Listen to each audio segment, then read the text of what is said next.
Hi, I'm Sarah from The Upcoming. Such a pleasure to have you here with us in London for the film festival. If you could begin with a brief introduction to your film and tell us a bit about what audiences can expect. Hi, I'm Soudade Kaadan, a Syrian film director. Nezouh is a coming-of-age story during the war in Syria, in Damascus. And it's about a little girl whose name is Zaina, is 14 years old, who's living in this closed conservative house. And, during the war, you close the windows, so everything is dark. And suddenly a bomb falls on her house.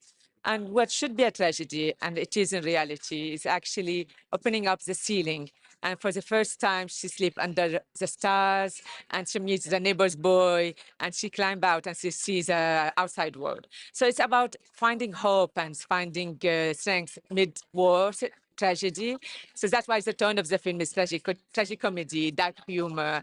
I think about what to expect once watching the film is I was hoping that we are presenting something different about Syria. It's not the normal story you see it in news. It's not about it's starting with a realistic story, but it's transcend to magic realism, to the vision of a little girl during the war, trying to finding hope and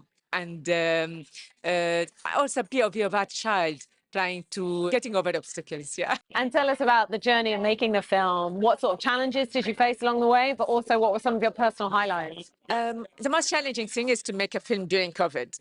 You're always scared, like who you will lose, if we will stop, and then you stop mid shooting, and we had to do this, and it's tough because you have this energy with this adrenaline high, and then you have to stop for something you can't control. So it added a lot of stress on our life as a filmmakers in a environment already stressful. So that's the most difficult. The second difficult thing is as a Syrian, I had always to recreate my country in shooting location. If I want to tell the story, I can never come back to Syria. I'm on the blacklist, so I can't come back to Syria to shoot my films. So I have always, wherever I was shooting in Turkey and Lebanon, to recreate it. So it's a huge effort of a huge. I have an amazing team with me trying to recreate the location to look like my home. And what's also tough for me is that it's a destroyed home. How it look it authentic, how we could subtle, how to show the tragedy without making it, we're keeping the feeling of my city and the keeping of a personal film. I had an amazing team with me from VFX and SFX to make me achieve this. But as a film director, when you lose your location, you always feel that how I have to create it again.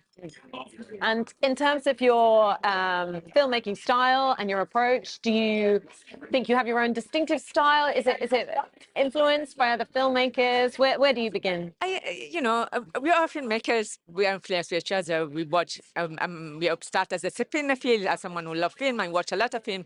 For me, since I started watching first, like my favorite films are neo-realism film, Italian after the war, like Bicycle Thieves, or the simple neo-realism Iranian movies, like Where's My Friend's House. So I always was fan of those simple stories and who are very charged in emotions. So I try always in my film to do this. I don't. It's something. So it's always like it's a relationship with the house, or in this film, it's a relationship with the house, whether to live or not, and the house is symbolizing the country in the same time. I think no, we are all connected somehow. And a lot of time you make a film and you have ideas and you didn't watch it, and then you go back to festivals. So a lot of our thinking is the same, and you feel like we are part of this wave. And even if we connected somehow, as if there's sometimes a necessity to tell a story this way and this form in the universe. And what do you hope people take away from watching your film? And it does feel like cinema does have a particular power, perhaps, to help us have empathy and connects to people and stories that something, if you're reading news stories and headlines, it can be, you can feel very detached. So cinema has a certain power in that way. Yeah, definitely. For me, it was important for me to film that people will see a different face of Syrian, and not labeled as refugee or victims or hero, just a simple person with all its complexity, nuance, with all the defaults that it has. And if someone watch, that's why I was proud when people watched the film in Venice. Not a lot of people didn't came back and say, "Well, this is a refugee story." They came, "This is a family story, the decision to live or not." And that's what make it the audience feel it's an equal with a person that look like it, without labeling it, without seeing it with the view and the gaze of headlines. My as a senior filmmaker, I always try this. I try to show the human side of the character and try not to make them look like a black and white narrative or like heroes or victims. It's just always like someone with all the default, with all the good and bad, trying to make the day and survive. And a lot of people, when they came out of the film, they felt is exactly the same like us. And this for me means a lot to me as a Syrian. And what does it mean to you to have your film playing here as part of London Film Festival? I was just, it's so emotional for me because I moved to London 2 years ago.